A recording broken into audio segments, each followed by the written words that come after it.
안녕하세요. 허재영 기자입니다. 자, 오늘 허재영 TV 시사 바리스타에서는요. 부산 해운대 주변에 이제 그 엄청나게 그 높은 건물 있잖아요. 그 LCT라고 부르는 거. 그 사건과 검찰 수사에 대해 설명을 좀 드려보겠습니다. 지금 LH 지금 이 투기 의혹 사건. 검찰이 지금 본인들이 1차 수사에서 지금 배제되니까 조중동을 활용해 가지고 이 검찰 내부에서 야, 우리가 이 LH 이 사건 수사하면 훨씬 잘할 텐데 뭐 이런 여론을 퍼뜨리느라고 아주 분주해요. 과연 그럴까? 자, 대표적으로 이 부산 LCT 사건 그 수사를 살펴보면요. 검찰의 이 투기 사건을 절대 수사를 맡길 수 없는 이유가 드러납니다. 검찰 가족주의 앞에선 수사의 칼날이 이 LCT 사건에서도 여지없이 무력화되는 흔적을 발견할 수 있거든요. 얘네는 항상 그래.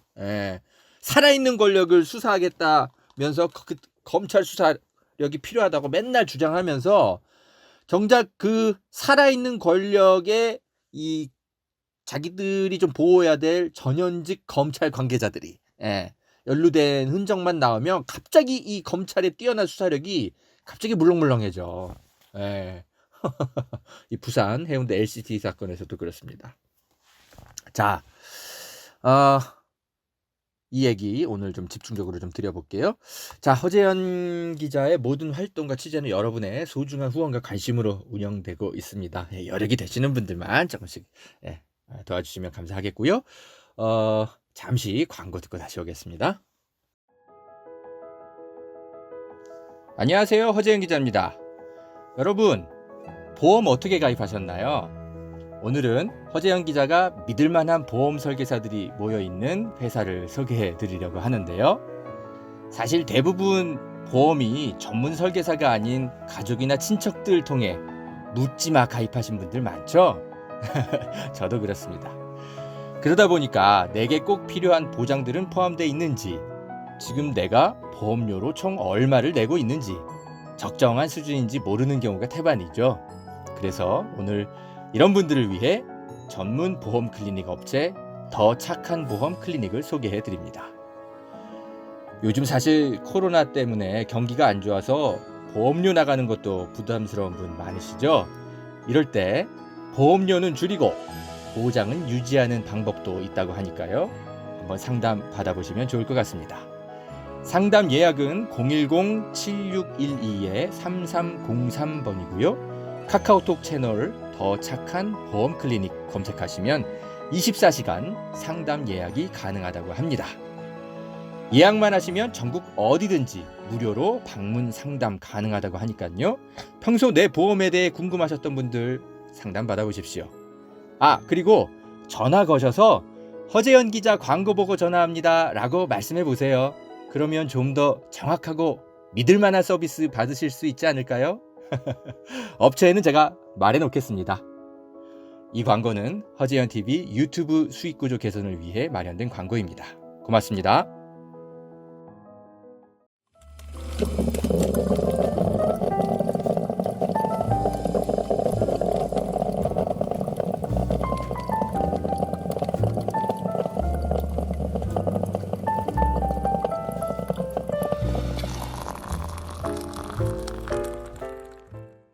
네, 허재영 기자입니다. LCT 사건 지금 약간 좀 보도들이 좀 일부 좀 나오고 있을 거예요. 왜냐하면 좀 새롭게 이 LCT 분양 특혜 의혹 사건 이런 것들과 관련해서 참여연대를 중심으로 지금 이제 새롭게 좀 문제 제기되고 있는 게 있거든요. 그러니까 이제 이 LCT 이 사업장 쪽에서 이 특혜 분양을 해줘야 되는 사람들의 리스트를 작성한 어떤 그 명단 같은 것들이 나왔는데 이걸 검찰이 확보하고도 제대로 수사를 안 한 거 아니냐 이런 의혹들이 있었거든요. 그 명단을 이제 참여연대가 입수를 해가지고 쭉 살펴봤더니 뭐 정관계 인사는 물론 법조인들, 특히 검사장급 인사들 이런 사람들 이름이 막 확인이 되는 거예요. 그래서 야, 이거 검찰이 이걸 확보하고도 왜 수사를 확대 안 했어? 지금 이런 의혹이 있는 겁니다. 그래서 이걸 지금 공직자비리수사처에다가 고발을 하겠다. 지금 참여연대가 이러고 있습니다. 자, 그런데 이 사건요, 여러분. 이미 검찰 수사가 아까 말씀드린 것처럼 한 번 있었던 겁니다. 예. 기억나세요? 2016년 7월 그때 국정농단 사건 터지기 막 직전이었나? 예. 그때부터 검찰이 부산지검을 중심으로 수사를 했었어요. 그래가지고 검찰이 진짜 뭐 요란스럽게 수사를 했었는데 나중에 그 이제 최순실 국정농단 사건 이게 워낙 사건이 크다 보니까 이 사건이 나중에 수사 결과가 발표되고 하는데도 조금 묻혔어. 예. 그래서 제가 이제 나중에 이걸 좀 살펴봤죠. 이게 어떻게 수사가 다 마무리됐냐 이렇게 좀 살펴봤더니 역시나 우리 검찰 가족주의의 흔적 여기서도 보입니다. 꼬리 자르기 의혹이 보여요. 그걸 좀 제가 설명드릴게요. 그리고 이 며칠 전에 이 장용진 우리 훌륭한 아주경제 우리 기자께서 이 사건 한동훈이 수사를 엉터리로 했다 뭐 이런 취지로 좀 페북에 좀 글 쓴 것 때문에 약간 좀 여러분들이 저한테도 좀 질문을 하시더라고요. 저도 그런데 이걸 좀 확인을 해보는데 이 한동훈이 이 수사에 어느 정도 개입했고 이런 부분들을 사실 좀 확인이 저로서는 잘 안 되더라고요. 완전히 뭐 관련이 없다. 제가 이런 말씀을 드리는 건 아니지만 한동훈이 주요 책임자였나? 이거는 제가 좀 확인이 좀 잘 안 돼요. 그래서 이 부분은 조금 장용진 기자가 좀 더 구체적으로 설명을 좀 하셨으면 좋겠다는 생각이 들고요. 정확하게는 이게 그 부산지검에서 당시 2006년에 수사 실무를 맡았던 팀장은 당시 2016년 당시에 임관혁 당시 부산지검 특수부장입니다. 그리고 수사 그 윗선에서 수사 총괄을 맡았던 건 윤대진 당시 부산지검 2차장이 맡은 것으로 현재 공식적인 기록으로는 그렇게 확인이 되거든요. 그래서 그러나 어쨌건 뭐 한동훈이 됐건 뭐 누가 됐건 당시 이 사건을 검찰이 수사한 거는 뭐 틀림없는 겁니다. 네. 그래서 검찰이 이 사건 얼마나 잘 수사 마무리를 했느냐 제가 살펴봤더니 이렇습니다. 이 LCT 사건은요, 여러분, 크게 두 분류로 나눠서 살펴봐야 되거든요. 사업자에게 어떻게 특혜를 줬는지 그거랑 그리고 이 분양 특혜는 없었는지 그거 두 개가 이제 큰 줄기가 그렇게 두 개가 돼요. 그래서 제가 이걸 쭉 살펴보니까 당시 이 사업 특혜와 관련해서는 꽤 비교적 검찰이 수사를 열심히 했는지 무려 34명이나 이제 기소가 돼서 나중에 이제 재판 결과는 좀 봐야 되겠습니다만 어쨌든 기소는 좀 무더기로 하긴 했더라고요. 그런데 제가 하나 이상한 건 이 기소자 명단이 굉장히 많기는 한데 당연히 이제 이 이영복 회장 LCT 이제 사업을 이제 총괄했던 이영복 회장은 당연히 이제 기소가 돼서 처벌을 받았는데 문제는 이게 이 사업자로 선정이 되고 뭐 온갖 것들 이제 그 특혜를 받는데 정관계 로비 특히 검찰에 굉장히 많이 의지했다라는 이영복 회장이 이제 그런 의혹이 있었는데 이상할 정도로 검찰 관계자는 기소된 사람이 하나도 없어요. 그리고 정관계 인사도 진짜 유명 인사는 딱 그 현기환 이 사람 하나더라고요. 박근혜 정부 때 청와대 정무수석이었죠, 현기환이. 이 사람 한 명 빼고는 좀 유명한 정관계 인사, 검찰 인사 단 한 명도 기소된 사람이 없어. 이상한 거예요. 그럼 그 소문은 다 뜬 소문이라는 거야? 이영복이 정관계 로비한 흔적들이 굉장히 많거든요. 다 잔챙이들만 가지고 추려가지고 기소한 거 아니야? 특히 제가 의심하는 건 그 당시만 해도 석동현 전 서울 동부지검장 이 사람이 이 검찰 수사가 시작됐던 2016년 당시에는 변호사였는데 이 이영복 회장을 이제 여러 가지로 뭐랄까 그 뒤로 봐준 그런 흔적이 석동현 씨, 이 석동현 전 서울 동부지검장 이 사람 그 흔적이 굉장히 많이 나왔어요. 당시만 해도 보도를 보면. 근데 나중에 석동현이 어떻게 됐나 살펴봤더니 끝내 무혐의 처분됐더라고요. 예, 여러분 이거 기억 잘 안 나시죠? 예. 우리가 이제 최순실 국정농단 사건이 워낙 크다 보니까 LCT 사건은 그 이후에 좀 흐지부지 우리가 관심이 좀 없어졌어요.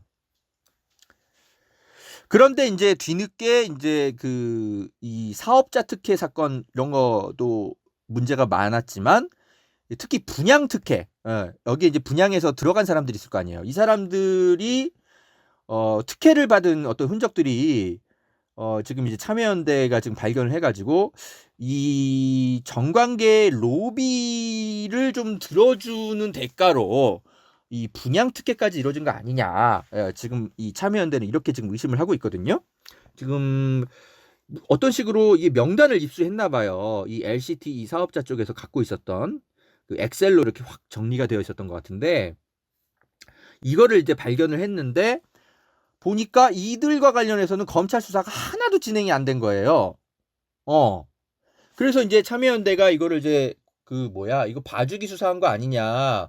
이거 직권남용, 직무유기 아니냐. 그래서 이거를 공직자비리수사처에다가 지금 이거를 고발을 하려고 하는 것 같더라고요.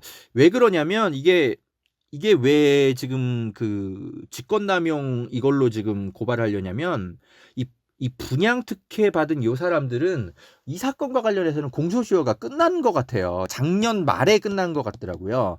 그래가지고 이 혐의를 잡아서 수사를 하려면 어쩔 수 없이 이 검찰이 봐주기 수사한 거 아니냐 이렇게 해서 그런 쪽으로 초점을 맞춰서 공수처에다가 고발을 하려는 것 같더라고요.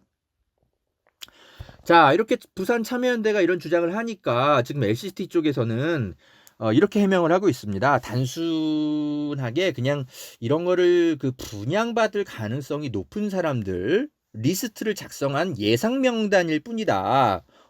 진짜 무슨 특혜 명단이면은 이런 것들을 이렇게 엑셀 파일 정도로 이렇게 저장해서 회사 서버에 보관을 하겠냐. 뭐 이런 식으로 이제 조선일보 기자한테 해명을 해놨던데 그런데 문제는 이 참여연대 설명을 보면 이 리스트의 내용이 좀 너무 구체적이라는 겁니다. 그러니까 뭐냐면 단순히 그냥 분양받을 가능성이 높은 사람들 리스트가 아니라 이 사람들이 어떤 요구를 한 내용들까지 들어있다라는 거예요. 그러니까 이 사람들이 몇 층을 요구했고 어떤 방향이면 좋겠고 몇 평이면 좋겠고 이런 것까지 요구사항까지 당시에 그 리스트에 다 담겨 있었대요. 그러니까 이거는 분명히 LCT 쪽에서 이 분양할 사람 상대로 어떤 얘기가 오고 갔으니까 그들의 요구사항까지 적혀 있는 거 아니겠습니까? 그리고 이 리스트에는 검사장 명단까지 있다. 검사장급 검사의 이름까지도 이 리스트에 있다라는 거예요. 근데 이 검찰이 이 명단을 이미 다 입수를 해서 가지고 있었는데도 지난해에 이 공소시효 만료일 3일을 앞두고 수사 결과를 갑자기 발표하면서 특별히 뭐 이렇게 혜택 받은 어떤 혐의를 찾을 수 없다 이러면서 딱 2명 빼고 LCT 이 사업하는 사람들 관련한 사람 2명만 무슨 주택법 위반인가 뭐 이런 게 기소해버리고 나머지 수십 명 한 3, 40명 된대요. 예, 이 명단이. 근데 다 무혐의 처분해버렸다는 거예요. 이 검사장급 인사도 마찬가지고. 그래서 아니 어떻게 이 사람들의 요구 사항까지도 다 들어 있고 그리고 실제로 이 사람들이 실제로 분양이 됐는지 여부 이런 것들 다 따져가지고 혹여라도 이 정관계 상대 어떤 로비 뭐 이런 것들의 로비 창구로 활용해준 어떤 그런 대가로 특혜 분양된 흔적은 없는지 좀 더 살펴봐야 될 필요가 있는데 이 사람들 상대로 소환 조사를 했는지도 알 수가 없고, 예? 뭐 서면이라도 뭐 조사를 했는지 모르겠어요. 근데 어쨌건 예, 범죄 혐의를 찾을 수 없다 이러면서 공소시효가 이미 지나버렸어. 작년에 그렇게 무혐의 처분해버리면서 그렇게 그냥 용두사미 수사가 이루어진 거예요. 이 LCT 사건은 하도 좀 오래됐다 보니까 2016년에 당시에 수사를 시작했다 했으니까 벌써 2021년이 다 돼가잖아요. 그러니까 이게 수사가 이후에 어떻게 됐는지 다들 잊어먹고 그냥 놓치고 있었던 거예요. 이 검사장급 검사 인사는 도대체 누구야? 이거 이름을 좀 제가 이 참여연대에다 좀 물어볼 걸 그랬나? 제가 뭐 내일이라도 한번 좀 확인해 보겠습니다. 누군지 도대체. 자, 어쨌든 이거는 이제 특혜 분양 의혹과 관련해서 이제 추가로 검찰이 어떤 식으로 봐주기를 했는지 이건 좀 이제 공수처가 어떻게 수사를 나선다면 좀 살펴봐야 될 것 같고요. 근데 이미 이 사업자 특혜 의혹과 관련해서는 이미 석동현 전 서울동부지검장의 역할, 이 수상한 흔적들은 이미 언론 보도로 다 나와 있습니다. 우리가 좀 까먹고 있을 뿐인 거예요. 오늘은 좀 그걸 조금 더 자세히 제가 짚어드릴게요. 상당히 이상합니다, 여러분. 자, 한번 보십시다. 석동현 전 서울동부지검장, 왠지 이름이 좀 낯익죠, 여러분? 이 사람 2014년에 퇴임한 뒤에 그 이후에 이제 변호사가 돼서 이 LCT 사건 연루 의혹을 막 받다가 어느 순간 이제 언론의 관심이 사라져요. 그러다가 최근에 언론의 관심을 받았습니다. 여러분 기억나세요? 그렇죠. 2020년 10월에 국민의힘이 바로 이 석동현 변호사를 공직자 비리수사처장 후보로 추천을 했었습니다. 예. 이런 사람을 이 사람 공수처장 됐으면 큰일 날 뻔했죠. 물론 국민의힘이 별 의지도 없이 그냥 아무나 갖다 붙인 후보였을 테니까. 아이고 참. 이 석동현 전 서울동부지검장 이 사람은요 어떻게 하다가 LCT 사건 연루 의혹을 받냐면 제가 좀 짚어드릴게요. 이 사람이 바로 LCT 로얄층을 2016년 7월 15일 날 분양을 받거든요. 황당하죠. 자기 돈으로 자기가 이렇게 정말 그 노력을 해서 로얄층을 분양을 받았다면 뭐 크게 문제가 없지만 문제는 나중에 검찰 수사로 이 계약금 1억 원을 이 석동현 씨 본인이 낸 게 아니라 LCT 이 사업자 이영복 회장이 대납한 것으로 나중에 드러나요. 무슨 형제 사이도 아니고. 그러고 나서 이거를 분양받은 지 일주일 뒤에 2016년 7월 21일 날 검찰 수사가 공교롭게도 시작이 되거든요. 그러고 나서 석동현 씨의 행적이 이상합니다. 무슨 일이 터지냐면 자, 이제 검찰 수사가 시작되니까 이영복 회장이 이제 도망 다닐 거 아니에요? 그런데 2016년 8월 달에 이 석동현 변호사가 검찰 수사를 피해서 도망 다니고 있던 이영복 회장을 모처에서 만나는 거가 확인이 됩니다. 이게 검찰이 CCTV 화면까지 확보를 당시에 했다라는 SBS 보도가 있어요. 서울 강남의 한 아파트에 석동현 씨의 지인 아파트라고 하더라고요. 거기에 석동현 변호사랑 그리고 그 도망 다니던 이영복 회장이 함께 만난 그 아파트로 들어가는 장면이 CCTV에 찍힌 거를 검찰이 수사 과정에서 확보를 합니다. 그러니까 자, 이거 보세요. 당시 이영복 회장이 검찰 수사를 피해 도망 다니는 거를 과연 석동현 변호사가 몰랐을까? 모를 리가 없죠. 그러니까 이게 범인 은닉 혐의죄에 해당하는 중요한 범행 현장이 될 수가 있어요. 그러면은 검찰이 그죠? 뭐 석동현 씨에 대해서 수사를 제대로 해야 될 거 아니에요. 그런데 나중에 검찰이 무혐의 처분해 버립니다. 자기가 검찰 출석을 설득할 목적으로 이영복 회장을 접촉한 적은 있지만 도피를 도왔던 건 아니다. 이렇게 석동현 전 검사는 해명을 하고 검찰은 그냥 그 얘기만 듣고 말아버려요. 그리고 무혐의 처분해버려요. 참. 아예 소환 조사도 안 해요. 석동현 씨를 그냥 서면 조사, 서면으로 그냥 이렇게 설명한 것만 듣고, 석동현 씨 말이 신빙성이 있어 이렇게 얘기하고 그냥 무혐의 처분해버렸습니다. 참.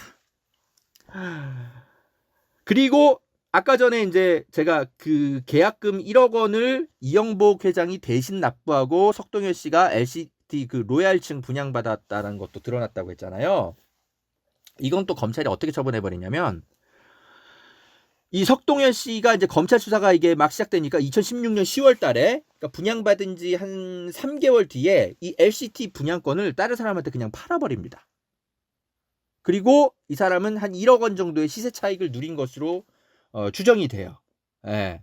그러니까 그냥 팔아버렸으니까 된 거 아니냐 이러고 그냥 예. 검찰은 그냥 넘겨버려요. 이영복이 정말 이렇게 대가도 없이 계약금 1억 원도 대납해 주면서 이 사람 시세 차익 1억 원까지 남기면서 이렇게 팔아버리는데 이걸 정말 순수한 그냥 관계로 볼 수가 있습니까?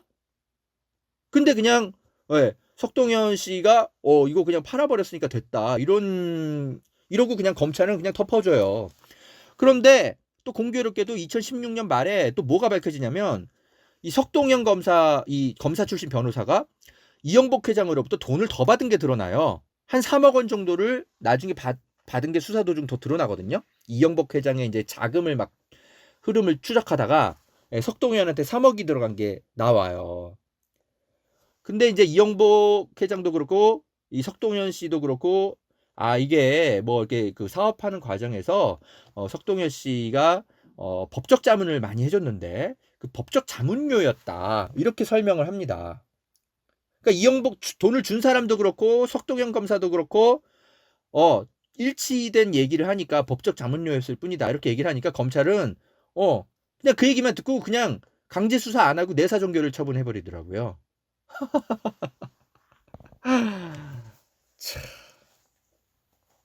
그러니까 지금 검찰은 누구야 그 이영복 회장이 도망 다니는 거를 뭔가 도망 다니는 걸 도운 흔적인 CCTV가 나왔는데도 범죄 은닉 혐의죄도 그냥 봐줘. 그리고 총 3억 플러스 1억 이 4억을 받고 LCT 로양치를 분양받았다가 팔아버리는 그 과정에서 석동현이 무슨 혜택을 받았고 그 대가로 뭘 해줬는지 하나도 조사를 안 하고 다 그냥 무혐의 처분해버립니다. 그러고 그냥 석동현은 한동안 잊혀져요. 그러다가 2020년 11월에 국민의힘이 갑자기 이 사람을 공직자 비리수사처장에 후보로 추천하고 석동현은 지금까지도 공수처를 막 비난하는 목소리를 곳곳에서 내고 있죠. 참, 여러분 이 검찰이 뭐 여러 가지로 뭐 압수수색 많이 하고 참 열심히는 하는데 이상하게 자기들 검찰 가족들 또는 검찰의 친인척 이 사람들이 이 사건에서 연루가 되기 시작하면 갑자기 검찰의 칼날이 무뎌지기 시작합니다. 여러분 이걸 어떻게 생각하십니까? 자, 제가 여러 가지 좀 기사를 과거 기사를 검색해 보니까 2016년 11월에 중앙일보가 이런 보도도 했었더라고요. 이영복 씨가 룸살롱을 통째로 빌려가지고 LCT 사건 관련해서 로비한 정황이 발견됐다면서 특히 힘들 때 이영복 회장이 기댄 건 검찰이었다. 요런 진술까지도 어떻게 중앙일보 기자가 들었는지 보도를 해놨더라고요. 자, 잠깐 그 기사를 조금만 좀 읽어드릴게요. 이때 이영복 회장의 어떤 그 비서 같은 사람의 친구가 경찰에 이제 붙잡히는데 그 사람이 경찰에서 진술한 내용이 언론에 좀 새어 나왔나 봐요. 그 사람이 무슨 말을 했냐면 이렇게 나오네. 그러니까 2015년 말부터 이영복 회장은 자기가 운영하는 어떤 유흥업소를 통째로 빌려가지고 기업 관계자, 고위공무원, 검찰 관계자는 물론 청와대 직원들까지 수시로 초청해서 로비를 벌였다. 이렇게 경찰에 진술을 했네요. 그러니까 이영복 회장의 측근이 운영하는 무슨 그 강남에 무슨 유흥업소가 한 서너 개 되는데 여기는 일반 손님 같은 건 안 받고 회원제 업소로 운영을 하는데 이때 이영복 회장이 서울에 올라올 때 이 한남동 뭐 이런 데로 왔다 갔다 하면서 술 접대 같은 거 하면서 검찰 관계자 등을 상대로 룸을 이렇게 빌려가지고 로비하는 그런 장소로 많이 활용을 했다라고 하네요. 그러니까 이영복 회장이 이 룸살롱에서 로비 활동을 한참 펼 때가 2015년 그때가 바로 이제 LCT 아파트 분양을 앞둔 시점이었기 때문에 이때 인제 그래요. 여러 가지 로비가 많이 이루어졌을 가능성이 매우 큰데 이 이연복 회장이 지금 회사에서 빼돌린 자금만 한 570억 정도 됐다고 그 당시에 알려졌었거든요. 그러니까 이런 돈들이 온갖 그 정관계 로비 자금으로 뿌려진 거예요. 그런데 여기서 이연복 회장이 자기의 지인들한테 주로 한 얘기가 아무튼 그렇다는 거예요. 내가 뭐 여러 가지 이렇게 이제 주변에 이제 아는 사람들이 많은데 주로 정확한 워딩이 이래요. 사업을 하려면 기업인과 정치인, 법조계 사람들과 친하게 지내야 한다. 이 중에서도 정말 힘들 때 의지할 수 있는 건 검찰. 이런 말을 입버릇처럼 하고 다녔다는 거예요. 자, 그러니까 현직 검찰을 막 직접 이렇게 만나서 로비했다기보단 그 사람들은 이제 룸사롱 접대 정도 하고 향후 보험용으로 관리를 했을 가능성이 매우 크고 아마도 거기 검찰 쪽에 메신저 역할을 하는 사람을 하나 활용을 했겠지. 그게 누구? 석동현 변호사일 가능성이 매우 큰 거죠. 그러니까 그 사람한테 그렇게 1억짜리 이 계약금도 대신 그러니까 이영복 회장이 내주고, 별 시덥지 않은 법적 자문 같은 거 해주고 3억의 법적 자문료를 치르고, 예. 그거를 그냥 공짜로 해줬겠어? 당연히 석동현 전 검사가 어떤 식으로든 역할을 해줬으니까 이런 식으로 예, 돈을 쓴 거 아니겠어요? 근데 석동현 전 검사 이 사람은 소환 조사도 안 되고 그냥 서면 조사만 받고 이 사람 혐의 없음 수사 종결 처분을 해버린 거예요. 그리고 심지어 이영복은 내가 가장 믿을 만한 로비 대상은 의지했던 대상은 검찰이었다. 주변에 다 이렇게 얘기를 하고 다녔다라는 진술까지도 있는데. 자, 여러분. 검찰에 과연 LH 이 투기 의혹 사건 같은 거 수사를 1차 책임을 맡겨도 되겠습니까? 자, 이 LCT 사건만 봐도 전혀 그 믿음이 안 갑니다. 검찰이. 만약에 수사를 하다가 윤석열 전 검찰총장의 뭐 측근이라든지 또는 한동훈의 측근이라든지 그 가족이라도 뭔가 로비 대상으로 튀어나오고 그러면 이게 수사가 진척이 될까요? 검찰이 권력을 가지고 있다라고 우리가 얘기하는 거는 이 사람들이 기소권을 독점적으로 갖고 있는 것에서도 나오지만 누구는 기소를 하고 누구는 기소를 안 해버리는 것에서도 사실은 진짜 이 검찰의 권력이 나오는 겁니다. 빼도 박도 못하는 범죄 혐의가 드러나면 당연히 기소를 안 할 수가 없죠. 보는 눈이 한둘이 아니니까. 그런데 문제는요. 수사 자체를 엉터리로 해버리면 그러니까 피의자 구속을 안 해버린다든지 참고인 조사는 하는데 뭔가 좀 결정적인 어떤 증언은 그냥 조서에서 빼버린다든지 이런 식으로 한다든지 아니면은 도망갈 시간을 충분히 줘가지고 증거인멸의 시간을 준다든지 이렇게 해서 수사를 엉터리로 해버리면 이거는 기소 자체를 할 수가 없게 만들어버리는 거예요. 지금 이 LCT 사건만 봐도 왠지 이 석동현 검사와 이영복 회장의 관계가 굉장히 미스테리한데 그냥 서면 조사만 하고 끝났어. 이게 말이 됩니까? 그래서 지금 어떤 검찰 수사관이 한동훈한테 수사를 맡겼다면 진작에 해결됐을 텐데 어쩌고 이렇게 글 쓴 걸 가지고 조중동을 중심으로 막 엄청 대서특필 해줬는데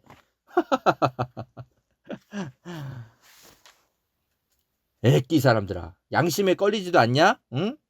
한동훈 씨는 본인 휴대폰 비밀번호조차도 안 내놓는 사람인데 이 검찰에 이 LH 이 투기 의혹 사건과 관련해서는 절대 맡기면 안 됩니다. 그게 바로 지금 현재 진행형인 이 LCT 부실 수사 의혹. 이게 바로 지금 현재 진행형인 교훈인 겁니다. 검찰이 이거 맡기면 안 돼요.